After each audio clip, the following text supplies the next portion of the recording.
নমস্কার, সবাই কেমন আছেন? আমি ভালো আছি। আজ বানাবো বাদাম পনির। তার জন্য আমি সাদা তেল গরম করে নিয়েছি।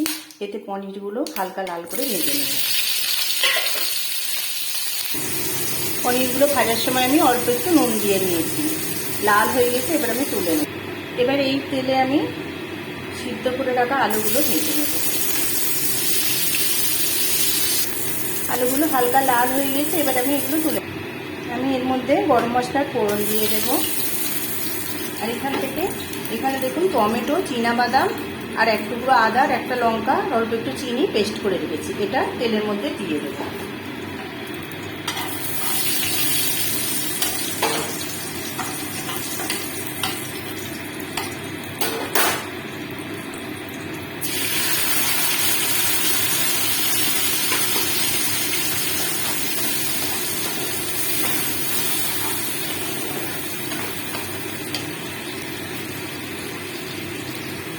মশলাটা ফুটে গেলে এর মধ্যে আমি পনির আর আলুটা দিয়ে দেব।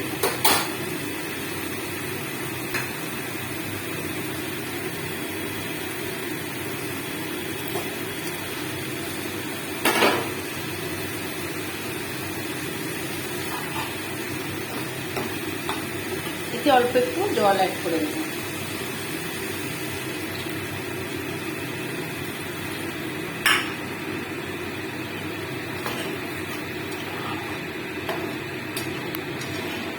সাত থেকে 10 মিনিট আমি এটা চাপা দিয়ে দেবো ফুটে ওঠার জন্য।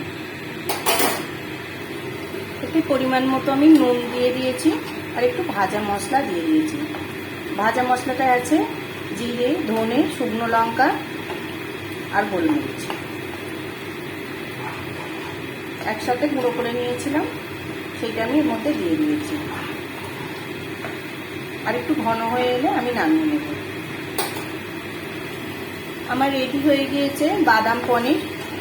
মিষ্টিটা একটু বেশি দেবেন, 4 চামচের 1 চামচ দিলেই হবে। ভিডিওটা কেমন লাগলো অবশ্যই জানাবেন। সবাই ভালো থাকবেন।